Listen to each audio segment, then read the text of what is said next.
Bom dia a todos. Nós vamos começar mais um estudo nessa manhã de domingo tão bela, pedindo primeiramente a espiritualidade amiga mais uma vez que nos ampare para direcionar as nossas palavras, para que dê uma boa intuição para a gente poder passar a mensagem, né? O tema hoje é um tema bastante delicado, que se chama Não saiba a vossa mão esquerda o que dê a vossa mão direita.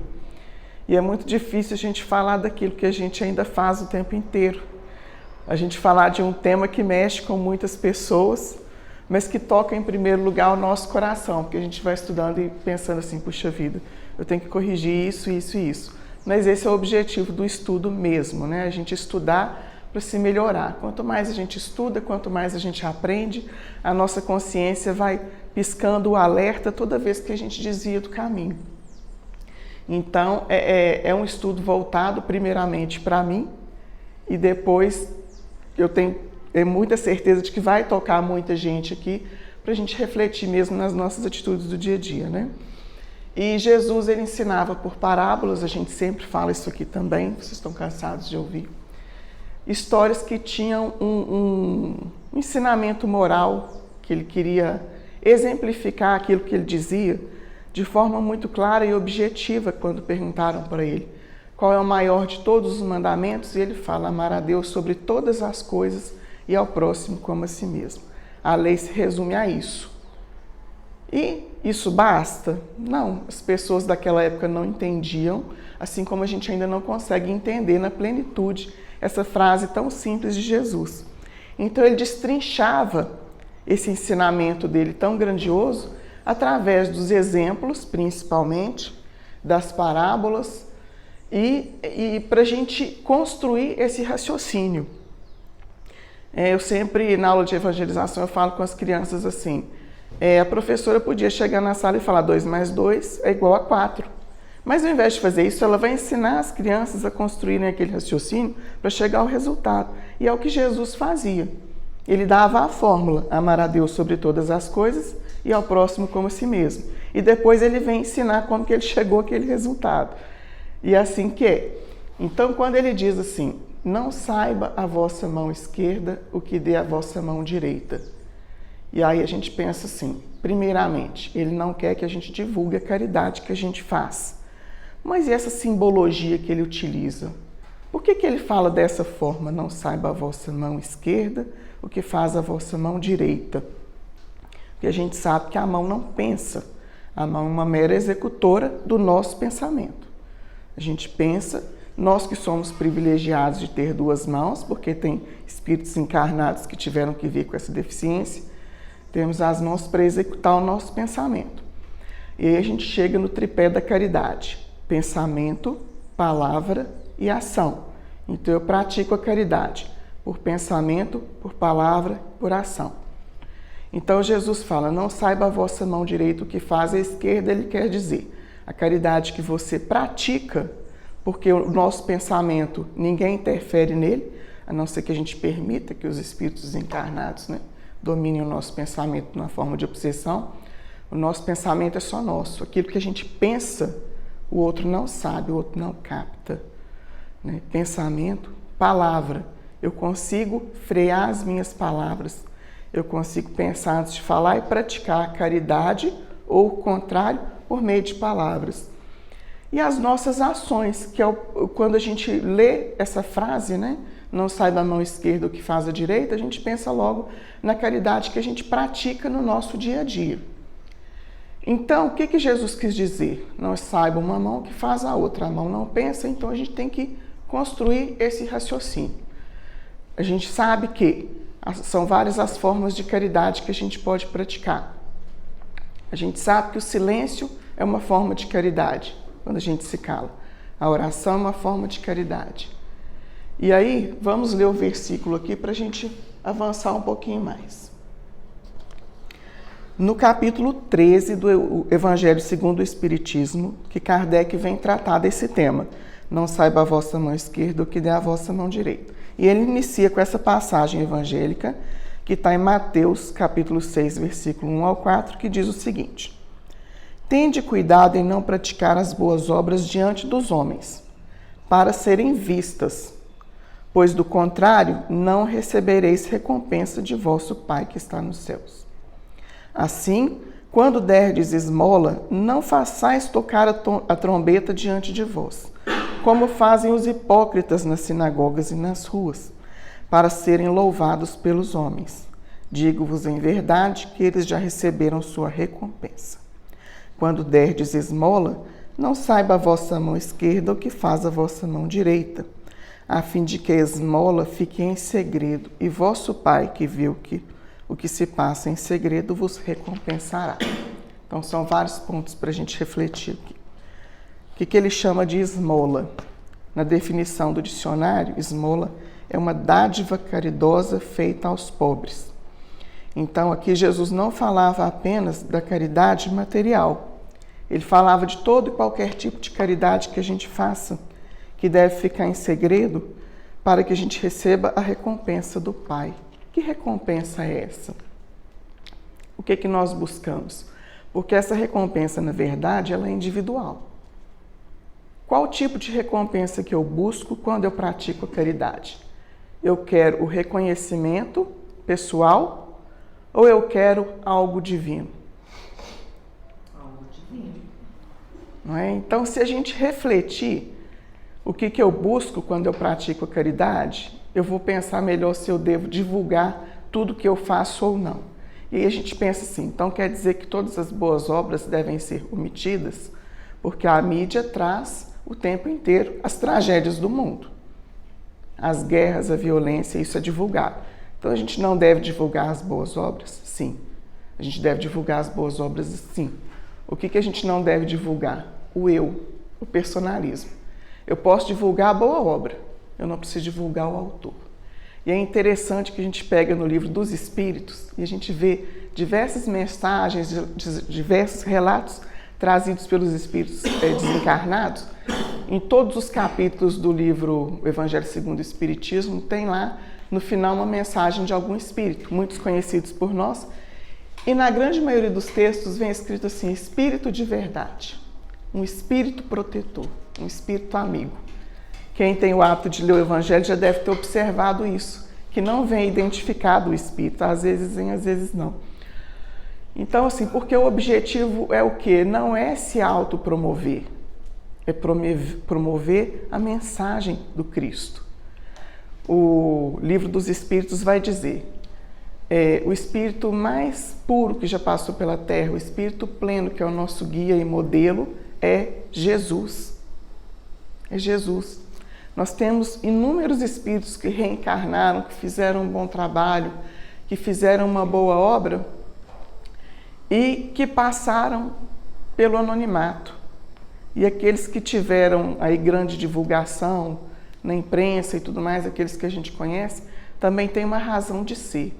Mas qual que é o objetivo central? É a gente focar na mensagem, é a gente focar na caridade, sem idolatrar pessoas, espíritos que são tão falhos como nós.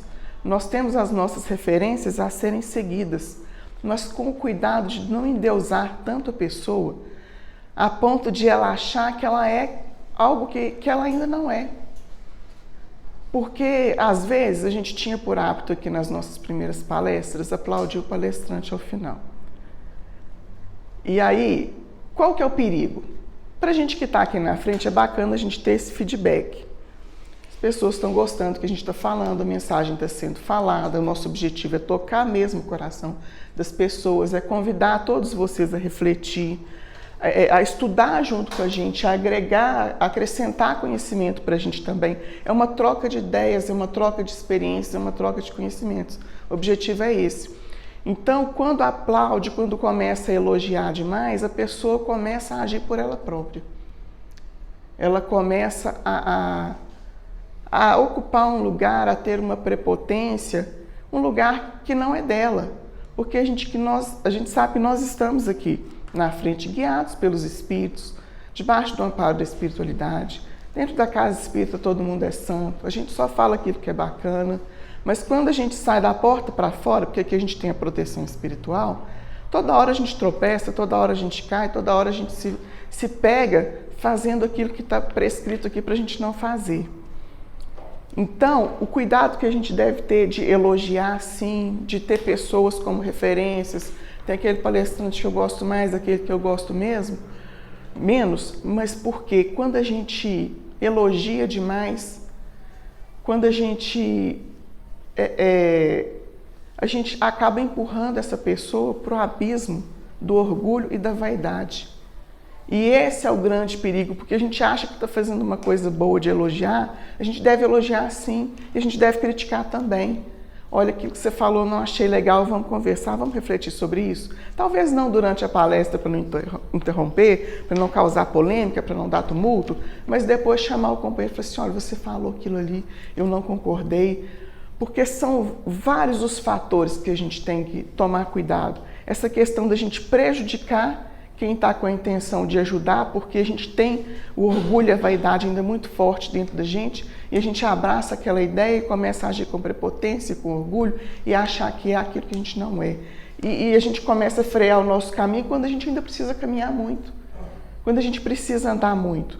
Tem muita coisa para a gente aprender, muito a fazer ainda, né? Então, essa questão da caridade, do não fazer. Mas eu acho que o ponto principal quando Jesus fala não saiba a vossa mão direita o que faz a esquerda, por todo o estudo que a gente fez, pelas palestras que a gente ouviu, pelo conhecimento que a gente conseguiu construir em cima disso, é o seguinte: nem você deve saber o bem que você faz. É isso que Jesus quer dizer pra gente, olha, o bem tem que ser algo natural na sua vida, tem que ser algo que faz parte da sua intimidade. Então, enquanto você estiver divulgando o bem que você acha que faz, que você estiver se autopromovendo, você está tocando a trombeta. Você está buscando os olhares do mundo, a recompensa do mundo, os elogios do mundo, e está perdendo o seu lugar junto a Deus. Não é? Então, essa mensagem que Jesus quer passar. Faça o bem de uma forma que isso seja natural. Procure não divulgar aquilo que você faz para se autopromover. Divulgue para quê? Para convidar as pessoas para fazerem também, mas não com esse intuito de já ter sua recompensa aqui na Terra. Né? Porque o nosso objetivo é o quê? Construir os nossos tijolinhos do lado de lá. E por que é muito importante assim, a gente falar sobre isso? A gente vai linkando as coisas. Eu estou lendo o livro Obreiros da Vida Eterna, ditado pelo André Luiz. E aí tem um caso no livro que tem tudo a ver com isso que a gente está falando, que é o seguinte. Às vezes a gente acha que está na casa espírita, em qualquer posição que seja, como presidente, como tarefeiro, como faxineiro, seja como for, qualquer trabalho que a gente faz, a gente acha que está fazendo bem e que a nossa salvação está garantida. Às vezes a gente vê pessoas fazendo tantas coisas boas que a gente pensa assim, nossa, aquela pessoa, quando desencarnar, vai direto para Sírios, para os planos mais elevados, porque você não vê um deslize daquela pessoa. O tempo inteiro a conduta daquela pessoa é reta, é íntegra, e você começa, às vezes, até a invejar aquela pessoa por causa daquela conduta que ela tem. Como é que ela consegue direto estar na casa espírita e etc. E começa aquilo começa a te incomodar. Por que aquela pessoa tem aquela conduta e eu não tenho? Enfim, você começa a endeusar a pessoa, a idolatrar porque a pessoa é palestrante, é médium, é isso, é aquilo, etc. E aí o André Luiz narra o caso de um companheiro nesse livro, que se chama Dimas, que estava prestes a desencarnar. E aí houve uma movimentação no plano espiritual para acompanhar o desenlace desse irmão, em razão do trabalho que ele fazia enquanto encarnado, que era uma pessoa muito boa, era uma pessoa que praticava o bem o tempo inteiro, que renunciou a muitas coisas pessoais, sempre em prol do outro, sempre para ajudar o outro. E aí a espiritualidade, então, se movimentou para ampará-lo no momento do desencarne, para que não houvesse nenhuma interferência de espíritos obsessores, espíritos malfazejos, etc. E colocaram a mãe dele ao lado dele no momento do desencarne, foi feito todo aquele preparo. E aí o André Luiz, ingenuamente, vai comentar com o instrutor Fabriciano. Assim, nossa, o desenlace dele vai ser muito tranquilo, né? A mãe dele está aqui esperando. É uma pessoa que só fez o bem, um espírito que só praticou o bem. Então ele vai chegar do lado de cá sem problema nenhum. E aí o Fabriciano fala para ele, não, André Luiz, não vai ser dessa forma. E o André Luiz assusta, como assim, como não? Por que não? E aí o Fabriciano começa a explicar para ele. Nosso irmão fez sim muitas obras boas, cuidou muito do próximo, fez o bem, dedicou sim a sua vida, perdeu noites de sono, trabalhou excessivamente para cuidar da família, para cuidar dos filhos, uma pessoa que tinha pouco estudo, fez tudo que estava ao alcance dele para ajudar. Só que ele negligenciou a própria saúde, nós falamos muito essa semana do autocuidado, né? Ele negligenciou a própria saúde e ele negligenciou também a vida familiar, no sentido de que ele não deixava faltar o pão à mesa. Ele cuidou dos filhos, criou os filhos, cuidou da esposa, mas ele sequer fazia o culto no lar. Ele não tinha um momento de oração com a família. Ele fez todo o bem, mas ele não tinha esse momento com a família dele de oração. Então, aí aconteceu o velório, teve o desencarne dele e estava acontecendo o velório. E o André Luiz veio narrando, o que é muito interessante, os fatos que aconteceram durante o velório. E aí ele fala o seguinte, observa, André Luiz, nós estamos aqui para amparar o nosso irmão pelo bem que ele fez, mas a casa dele está desprotegida.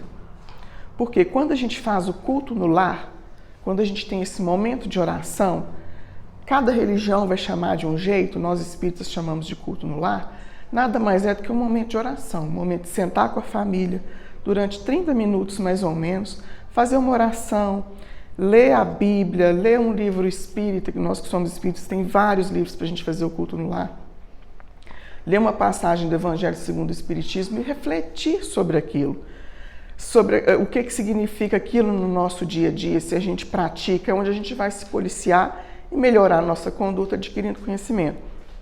Então o Dimas não fazia isso. E aí estava acontecendo o velório e durante o velório, o Dimas no plano espiritual já no colo da mãe que cuidava dele, ele estava meio que desacordado. A esposa entrou em desespero em cima do caixão. A gente já cansou de ver essas cenas. Como é que eu vou fazer sem você agora? O que vai ser a minha vida sem você? E o coitado do Dimas do lado de lá sentia aquele impacto da vibração dela, de uma pessoa tão próxima chamando por ele. E ele, naquele impulso, queria voltar para ficar perto dela de alguma maneira. Ainda que fosse só no plano espiritual, ele não queria voltar para o corpo, mas ele queria estar ali perto dela. Só que ele ainda não tinha condições para isso. Então a espiritualidade fazendo todo aquele trabalho para acalmar o companheiro, para fazer ele dormir um sono tranquilo, mas quando ela entrava em desespero, ele entrava também do lado de lá. Então olha o cuidado que a gente tem que ter. Olha o exemplo, olha o ensinamento. E não foi só isso, porque além dessa perturbação que ele começou a sofrer por causa do desespero da esposa, que a gente sabe que perder alguém não é algo fácil, é fácil da gente ensinar, da gente estar aqui falando, mas quando a gente passa, cada um é que sabe das suas dificuldades, até onde consegue ir ou não, a gente não está aqui para julgar nem para medir, a gente está aqui para trazer o exemplo que o André Luiz traz para nós, para a gente observar o nosso comportamento numa ocasião dessa. Porque os espíritas sabem que nós somos espíritos imortais, que a separação é temporária, que a gente vai se encontrar do lado de lá. Não é que a gente vai ficar indiferente quando alguém desencarna, não é? Mas para a gente refletir assim, olha, se o meu comportamento foi esse, se a gente conseguir pensar nisso quando acontecer, nas consequências disso, para a gente se policiar mesmo. Né, do impacto que ela causava, da perturbação que ela causava no marido do lado de lá, porque ela não tinha essa consciência. Embora ele vivesse ali praticando a caridade, fazendo o bem, a esposa dele ainda não tinha essa consciência de espiritualidade, de eternidade da vida. E aí ele sofreu esses impactos. E aconteceu um outro fator muito interessante também, que é corriqueiro na nossa vida, que sempre que a gente vai num velório, a gente começa a comentar sobre a vida do desencarnado. Nossa, era uma pessoa tão boa, e começa a lembrar coisas do passado. E fala, que ele fez isso, que ele fez aquilo, quando era criança, etc, etc. Tem problema fazer isso? Não, tem problema nenhum. Depende do que a gente vai falar. Depende, porque dependendo do que a gente lembrar, a gente vai complicar ainda mais a situação do companheiro, pode complicar a nossa também. Então, nesse caso que André Luiz narra para a gente, ele vai falar o seguinte: tinha um grupo de pessoas perto do caixão, no velório, fazendo exatamente esse tipo de comentário. Nossa, era uma pessoa tão boa, só praticava o bem, papapá. E aí um deles, sempre tem um, né? Pois é, uma vez aconteceu um caso assim, assim e tal. Vocês sabiam disso? Não, ninguém sabia. Ele começou a narrar o caso. Aí ele começou a contar que o Dimas tinha presenciado um crime e que depois ele foi até a delegacia para depor, mas ele não contou quem era o autor do crime, porque ele sabia que se ele contasse, que teria uma repercussão social extremamente negativa em relação à família do criminoso, propriamente, do criminoso em si e de toda a família dele, que os prejuízos seriam muito graves. Então, assim, sem julgar se o Dimas agiu corretamente ou não, ele entendeu naquela ocasião que o melhor era não revelar o que ele tinha visto. Só que essa pessoa que estava contando ficou sabendo disso depois, porque o Dimas tinha contado isso para alguém, essa pessoa contou para ele, aí foi ele ficou sabendo. E aí ele começou a contar lá para os companheiros presentes o que tinha acontecido esse fato. E aí, no momento que ele contava o fato, o criminoso que já havia desencarnado apareceu no velório. Ele foi invocado, o Fabriciano explica para o André Luiz depois, né, por que tudo aconteceu. O Fabriciano fala assim, ele foi invocado diretamente, quando o companheiro lembrou dele e começou a contar o caso. E aí ele apareceu desesperado no velório, acompanhado de outros espíritos, perto desse que estava contando o caso, e fala assim, quem me chama? Quem é você? Você é juiz? Me chamou aqui para me julgar? E aí o Fabriciano narra que a pessoa que estava contando sentiu como se fosse um golpe assim no corpo, que ele estremeceu todo.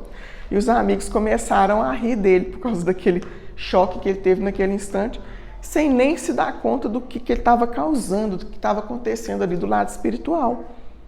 E aí o Fabriciano e a equipe espiritual que estava ali, porque aí quando esse criminoso viu, ele percebeu que ele estava num velório e viu o Dimas sendo velado, ele correu até o caixão pedindo, meu amigo, me ajude, estou desesperado, pedindo ajuda para o defunto. Então, gente, olha a complicação que é e a gente nem faz ideia disso. Então, como havia já um amparo da espiritualidade ali por causa dos méritos que o Dimas tinha, eles conseguiram tirar esses espíritos de lá. Mas olha a gravidade da situação. Então, olha a falta de caridade nas palavras desse companheiro que estava ali no momento, no velório, no momento de tristeza, né, que a família está muito abalada. E aí, o que o Fabriciano fala para o André Luiz? As pessoas tinham que ficar em prece, em silêncio, em oração, consolando da forma que puder, com boas energias, com um pensamento mais elevado. Mas a gente sabe que a grande maioria das pessoas que vão em velório, às vezes vai por uma obrigação social mesmo, para fulano ver que eu fui, que eu estava lá, mas aí a gente tem que saber que não é só ir. A presença é importante, a pessoa precisa do nosso amparo, da nossa amizade naquele instante. Mas o que é importante? Ajudar a elevar o padrão vibratório naquele momento. Fazer uma prece para que o companheiro seja recebido no plano espiritual em boas condições. Então, o que o esclarecimento faz para a gente? Há uns 3 anos atrás, mais ou menos, desencarnou um conhecido nosso que era espírita, assim, uma pessoa muito ativa no movimento espírita, não só ele como a família toda. E aí, quando ele desencarnou, aí esses amigos contam pra gente assim, olha, os vizinhos estranhavam, parecia que a gente estava em festa, porque não tinha choro, não tinha desespero, tinha saudade, né? Talvez um pouco de sofrimento, mas não tinha desespero pela partida daquela pessoa. Porque pela base espiritual que eles já têm, pelo conhecimento que eles já têm, eles conseguiram conduzir aquela situação de uma forma tranquila, sabendo que o pai que havia desencarnado precisava chegar do lado de lá numa condição tranquila também. Então isso é caridade. É eu engolir a minha dor, engolir o meu egoísmo de querer ter aquela pessoa ao meu lado, sabendo que ela precisa caminhar, que ela precisa prosseguir e que se eu entrar em desespero aqui, eu vou prejudicar essa pessoa do lado de lá. Repito, gente, não é fácil, não estou aqui para julgar ninguém, Só quem passa pela situação sabe a dor que é, mas a gente precisa se preparar para esse momento. A gente precisa se preparar, que eu acho que isso a gente dá conta de fazer, para não entrar em desespero quando a gente perder alguém que a gente ama tanto. Né? Porque isso é uma forma de caridade conosco e com aquele que foi chamado, que precisa ir. Então, Dimas, por mais que ele tenha praticado bem enquanto encarnado, olha, coitada, com essa situação complicada que ele chegou do lado de lá. Ele precisou do amparo da espiritualidade para ele não ficar na região umbralina, para ele não ser assaltado pelos espíritos obsessores do lado de lá. Ele precisou dos amigos espirituais para fazer essa ponte para que ele pudesse chegar lá de uma forma mais tranquila.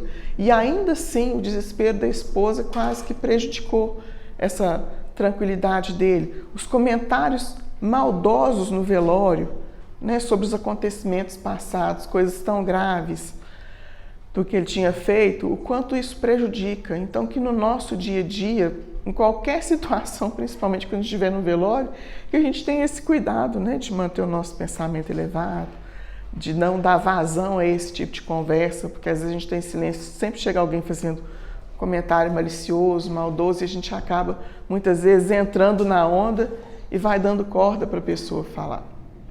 Isso é falta de caridade, né? Oi, Elaine. Então a gente pode deduzir que quando Jesus fala, não saiba a vossa mão esquerda o que faz a direita, ele está falando assim, seja discreto. Sim, exatamente. Discreto em tudo. Exatamente. Discreto até não pensar. Até não pensar. Sim, inclusive, aí eu trouxe uma outra passagem do Evangelho, que são muitas, mas eu trouxe só duas para não prolongar demais. Que olha o que Jesus vai falar. Está em Lucas, capítulo 18, versículos 9 a 14. E disse também esta parábola a uns que confiavam em si mesmos, crendo que eram justos e desprezavam os outros. 2 pontos. 2 homens subiram ao templo para orar, um fariseu e o outro publicano. O fariseu, estando em pé, orava consigo desta maneira: Ó Deus, graças te dou porque não sou como os demais homens, roubadores, injustos e adúlteros, nem ainda como este publicano. Jejuo 2 vezes na semana e dou os dízimos de tudo quanto possuo. O publicano, porém, estando em pé, de longe, nem ainda queria levantar os olhos ao céu, mas batia no peito, dizendo: Ó Deus, tem misericórdia de mim, que sou pecador. Digo-vos que este desceu justificado para a sua casa, e não aquele, porque qualquer que a si mesmo se exalta será humilhado, e qualquer que a si mesmo se humilha será exaltado. Então, quantas e quantas passagens a gente vê no livro Céu e o Inferno, do Kardec, ele vem trazer para a gente as condições de desencarne das pessoas que realmente fizeram bem, daquelas medianas e daquelas que só fizeram mal. Como elas chegam do lado de lá, e ele fala das várias reencarnações de pessoas que viveram em situações diversas, como ricos, como pobres e etc. E aí a gente vai colhendo experiências para chegar ao que é a humildade. A humildade, que sejamos humildes. A gente tem aí no Evangelho várias passagens dizendo dos feitos de Jesus, mas é claro que ali não tem todos. Que Jesus era o quê? Ele era discreto. Né? Ele permitiu que os 4 evangelistas escrevessem os feitos dele com um objetivo único, não de se autopromover, mas que esse conhecimento se perpetuasse no tempo. Porque ele já está na nossa consciência, mas a gente esquece, então a gente precisa ter ele escrito, para ler, para lembrar o que a gente precisa fazer. E aí, na questão, tudo isso está muito voltado para a caridade, né? A gente tratando da caridade, no capítulo 15 do Evangelho segundo o Espiritismo, Kardec vai tratar exclusivamente dessa questão. Fora da caridade não há salvação. Então ele vai ensinar para a gente tudo sobre caridade com essa abordagem de que a gente deve praticar a caridade, mas sem tocar a trombeta, se a gente não quiser perder o nosso galardão se a gente não quiser chegar no plano espiritual numa condição complicada. Porque eu me autopromovi, eu divulguei tudo que eu fazia questão de que todo mundo soubesse que era eu. E aí quando eu chego do lado de lá, você não teve humildade. Faltou praticar humildade. Então, volta uma condição bastante complicada para você trabalhar agora o fator humildade. Que você teve toda a condição material, você teve todo o conhecimento espiritual à sua disposição para você trabalhar esse valor tão importante, mas você se apegou ao orgulho e à vaidade. Chamar a atenção para duas coisas em relação a isso, porque uma vez que você fala o que você está fazendo, você pode, sim, invariavelmente constrangir a quem está sendo atingido pela sua caridade, vamos dizer assim, constrangir o próximo. E outro fator importante é o seguinte: nós somos devedores, por isso nós estamos encarnados. Então, você está fazendo nada mais, nada menos que devolvendo algo que você deve. Então não tem que se exaltar, não tem que achar que está fazendo muito, porque se hoje você tem a oportunidade de fazer caridade, é porque lá você devia, então você está só devolvendo. Sim. Então não tem mérito nisso. Claro, assim, né? É legal, porque nem todas as pessoas fazem isso. Mas dizer que a pessoa tem aquele mérito todo porque fez, vamos com calma, porque pode estar devolvendo algo que está devendo no passado. Exatamente, você tocou num ponto importantíssimo, que o que Jesus quer dizer também, quando ele fala não saiba a vossa mão esquerda o que dê a direita, é com o propósito de não humilhar o outro, de não humilhar quem recebe. Por que a gente tem um atendimento fraterno aqui na Casa Espírita, sempre duas pessoas que atendem, e a gente sempre avisa para a pessoa assim, o que for falado aqui vai ficar aqui. Porque eu não tenho o direito de divulgar a dor do outro, o problema do outro. Eu não quero que o outro se sinta pequeno, humilhado, diante de nós que estamos aqui para ajudar, porque muitas vezes nós estamos ali naquela sala também buscando ajuda. Porque a nossa vida, esse ciclo que a gente passa, muitas vezes a gente tem as nossas provas e expiações de uma forma tão áspera que a gente precisa desse socorro.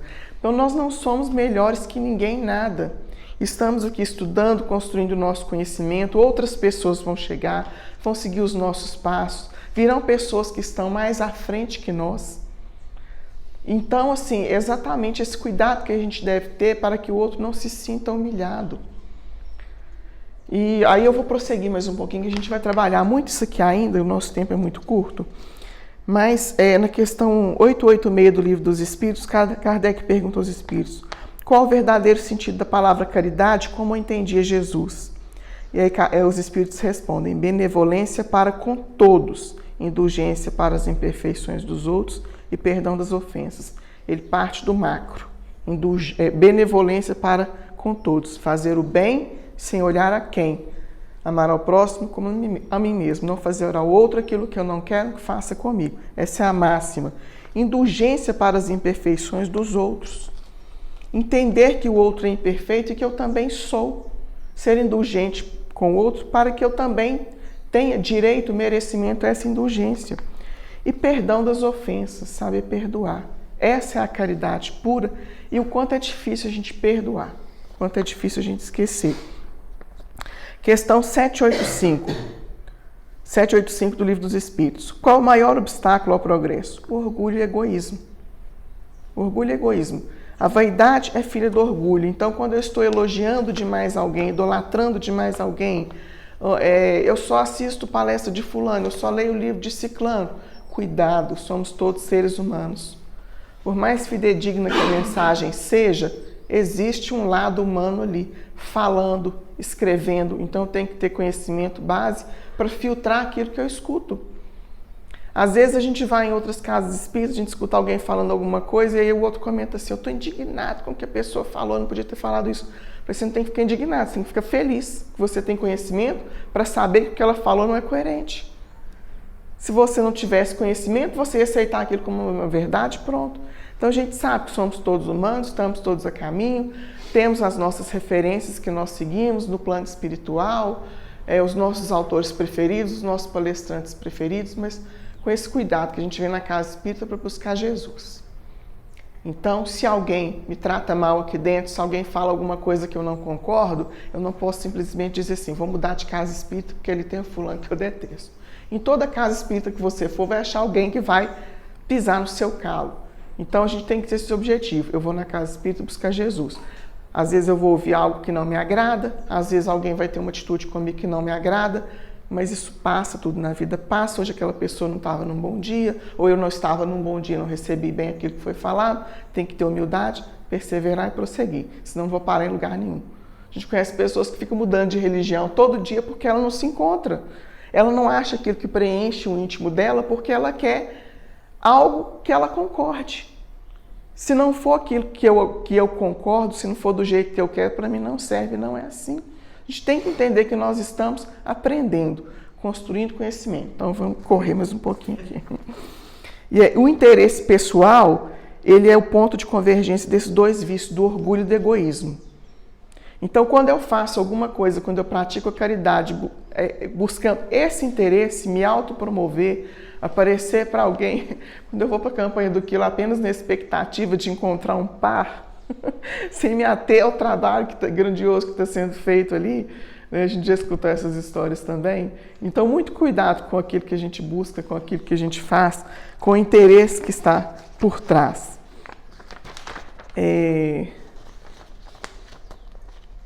E aí que a gente vai entrar na questão agora da humilhação que o Antônio falou, né? De como a gente deve promover essa caridade, porque aí os espíritos vão dar um direcionamento para a gente aqui também, e depois a gente vai voltar em Kardec para ver o que eles falam. Então eu vou ler para não deixar passar nenhuma palavra, para ficar o mais fiel possível. Questão 888, Livro dos Espíritos. Kardec pergunta, que se deve pensar da esmola? E os espíritos respondem, condenando-se a pedir esmola, o homem se degrada física e moralmente, embrutece-se.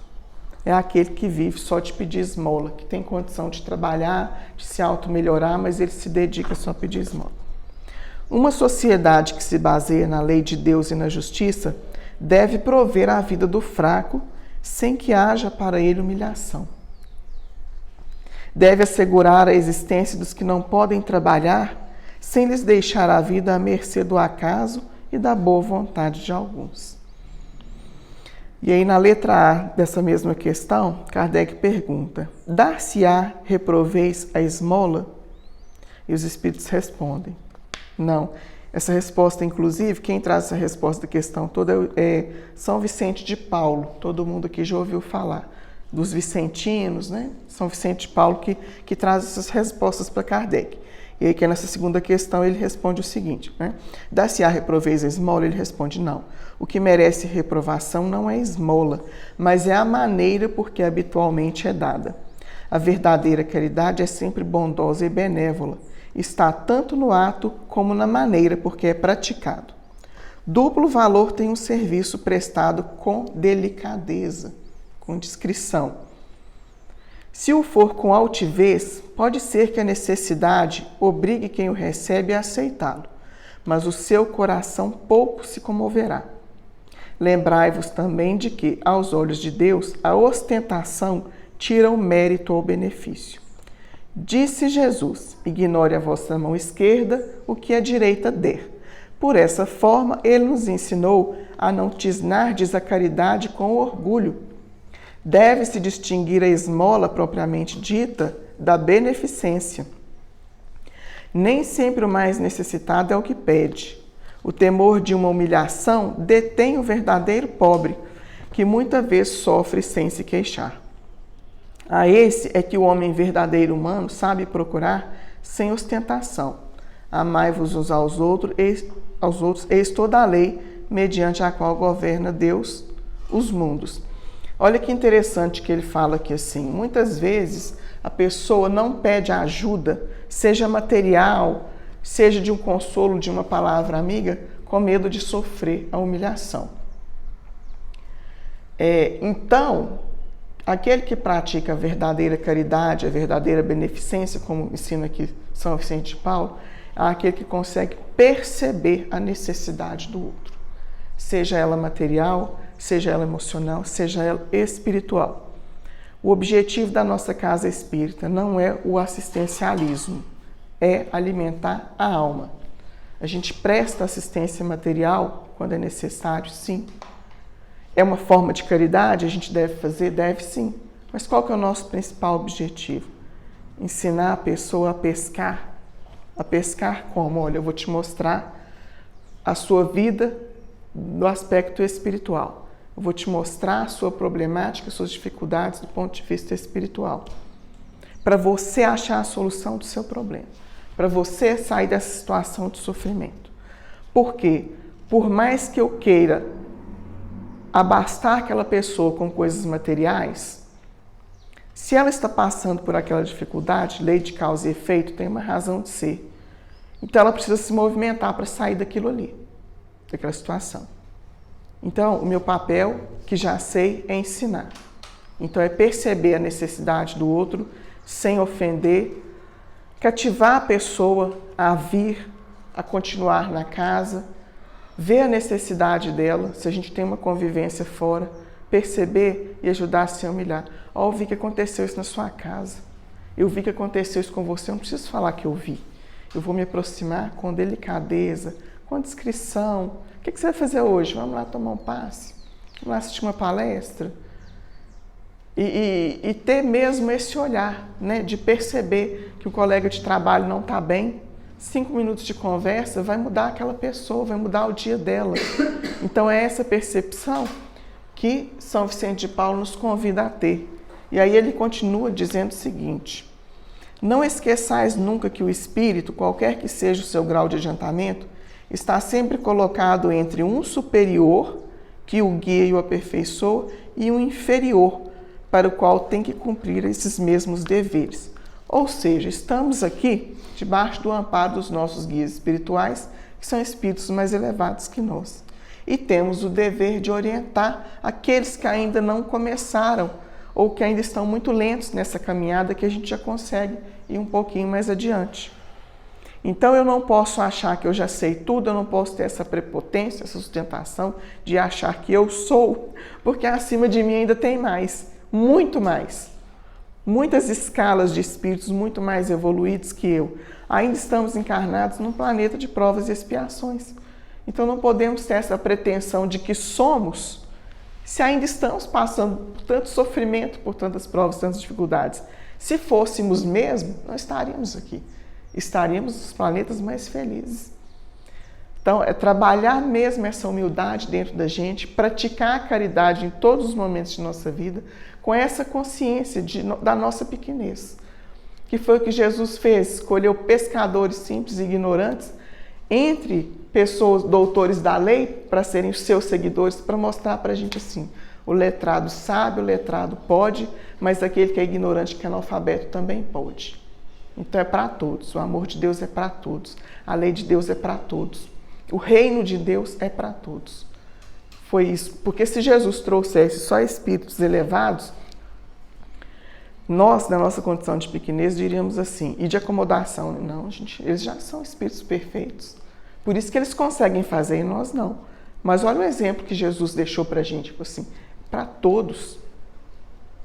Pedro e André eram pescadores, Paulo de Tarso era um doutor da lei. Então Jesus foi nos pontos certinhos, deixando tudo registrado para a gente compreender a grandeza, né? E aí São Vicente de Paulo termina dizendo assim, gente, eu resumi a resposta, que é muito maior que isso, tá? Sede, pois, caridosos, praticando não só a caridade que vos faz dar friamente o óbolo que tirais do bolso ao que vos ousa pedir, mas a que vos leve ao encontro das misérias ocultas. Sede indulgentes com os defeitos dos vossos semelhantes.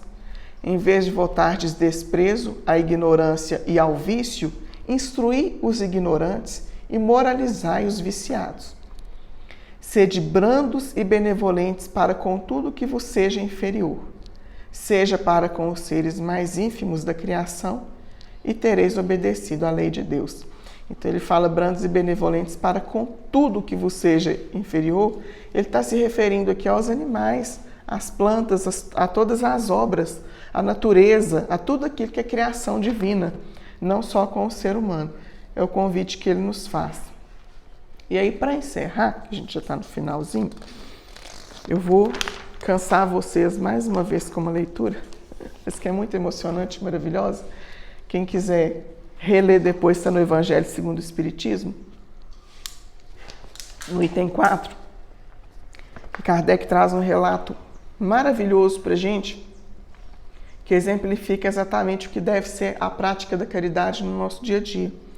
Ele conta a história de uma mulher que ensinava a filha e ele detalha para a gente como que ela praticava essa caridade. Então é o item 4, os infortúnios ocultos. Nas grandes calamidades, a caridade se emociona e observam-se impulsos generosos no sentido de reparar os desastres. No entanto, a par desses desastres gerais, há milhares de desastres particulares que passam despercebidos. Os dos que jazem sobre um grabato sem se queixarem. Esses infortúnios discretos e ocultos são os que a verdadeira generosidade sabe descobrir, sem esperar que peçam assistência. Quem é esta mulher de ar distinto, de traje tão simples, embora bem cuidado, e que traz em sua companhia uma mocinha tão modestamente vestida? Entra numa casa de sórdida aparência, onde sem dúvida é conhecida, pois que à entrada a saúdam respeitosamente. Aonde vai ela? Sobe até a mansarda, onde jaz uma mãe de família cercada de crianças. À sua chegada, refugia a alegria naqueles rostos emagrecidos. É que ela vai acalmar ali todas as dores. Traz o de que necessitam, condimentado de meigas e consoladoras palavras, que fazem os seus protegidos, que são... É que ela vai acalmar ali todas as dores. Traz o de que necessitam, condimentado de meigas e consoladoras palavras, que fazem que os seus protegidos, que não são profissionais da mendicância, aceitem o benefício sem corar. Além da ajuda material, ela levava também palavras consoladoras. O pai está no hospital e, enquanto lá permanece, a mãe não consegue, com o seu trabalho, prover as necessidades da família. Graças à boa senhora, aquelas pobres crianças não mais sentirão frio nem fome. Irão à escola agasalhadas e, para as menorzinhas, o leite não secará no seio que as amamenta. Se entre elas alguma adoece, não lhe repugnarão a ela, a boa dama, os cuidados materiais de que essa necessite. Dali vai ao hospital levar ao pai algum reconforto e tranquilizá-lo sobre a sorte da família. No canto da rua, uma carruagem espera, verdadeiro armazém de tudo o que destina aos seus protegidos, que lhe recebem sucessivamente a visita. Não lhes pergunta qual a crença que professam, nem quais suas opiniões, pois considera como seus irmãos e filhos de Deus todos os homens. Terminado o seu giro, diz de si para consigo: comecei bem o meu dia. Qual o seu nome? Onde mora? Ninguém o sabe. Para os infelizes é um nome que nada indica, mas é o anjo da consolação. À noite, um concerto de bênçãos se eleva em seu favor ao Pai Celestial. Católicos, judeus, protestantes, todos a bendizem. Olha aí a recompensa divina, né? Aí olha que interessante. Por que traje tão singelo? Para não insultar a miséria com seu luxo. Por que se faz acompanhar da filha? Para que aprenda como se deve praticar a beneficência. A mocinha também quer fazer a caridade. A mãe, porém, lhe diz: que podes dar, minha filha, quando nada tens de teu? Se eu te passar às mãos alguma coisa para que dês a outrem, qual será o teu mérito? Nesse caso, em realidade, serei eu quem faz a caridade. Que merecimento terias nisso? Não é justo. Quando visitamos os doentes, tu me ajudas a tratá-los. Ora, dispensar cuidados é dar alguma coisa. Não te parece bastante isso? Nada mais simples. Aprende a fazer obras úteis e confeccionarás roupas para essas criancinhas. Desse modo, darás alguma coisa que vem de ti. É assim que aquela mãe verdadeiramente cristã prepara a filha para a prática das virtudes que o Cristo ensinou. É espírita ela? Que importa? Em casa, é a mulher do mundo, porque a sua posição o exige. Ignoram, porém, o que faz, porque ela não deseja outra aprovação além da de Deus e da sua consciência. Certo dia, no entanto, imprevista circunstância leva-lhe à casa uma de suas protegidas, que andava a vender trabalhos executados por suas mãos. Esta última, ao vê-la, reconheceu nela a sua benfeitora. Silêncio, ordena-lhe a senhora, não digas a ninguém. É lindo, né, gente? É lindo, assim. A gente precisa chegar nesse ponto, né? De fazer sem nenhuma pretensão, sem buscar nenhum tipo de reconhecimento, com a consciência de que a gente precisa passar adiante esse conhecimento para os nossos filhos, sem tocar a trombeta. Então, essa é a mensagem, que a gente possa refletir nas nossas atitudes, no bem que a gente já fez, no bem que a gente faz, naquilo que a gente ainda pode fazer, que a gente pode fazer muito, mas tendo sempre esse cuidado de não buscar a aprovação dos outros. Eu só vou se me elogiarem. Se eu receber uma crítica, eu não volto mais. Trabalhar a humildade para a gente chegar à verdadeira caridade e não passar para o lado de lá na situação do Dimas, que tanto fez pelos outros, mas que no momento do seu desencarne estava numa situação tão complicada, né? De ter negligenciado a própria saúde, que é uma bênção, é uma dádiva que a gente recebe de Deus. A gente precisa se cuidar, se autocuidar para cuidar do outro. Não é uma questão de egoísmo, é porque se eu não estiver bem, eu não tenho como ajudar ninguém, eu não tenho como cuidar do outro se eu não estou bem. Então a gente tem que se cuidar, se paramentar, adquirir conhecimento para a gente passar isso para frente com toda a cautela, com toda a discrição, buscando sempre a aprovação de Deus e da nossa consciência, ao invés de buscar os aplausos do mundo, né? Como eu falei no início, o feedback ele é interessante para a gente ter a certeza de que a gente está indo pelo caminho certo, mas a crítica também ela é importante para nos impulsionar a melhorar. Porque se recebermos só elogios, a gente acha que está bom e não está. A gente ainda tem muito para crescer, muito para aprender. Então, vou agradecer a atenção de todos. Desculpa se eu cansei vocês com tantas leituras, mas é porque, às vezes, a gente falando, a gente não consegue passar a alma da letra, né? E Kardec trouxe essa mensagem tão linda, tão maravilhosa, da essência da caridade, da prática pura da caridade, e aí tinha que ser uma leitura para ser o mais fiel possível, né? Obrigada a todos, que tenhamos aí uma boa semana, um bom final de ano, e que estejamos aqui ano que vem com a proteção dos amigos espirituais e de Deus nosso Pai. Obrigada.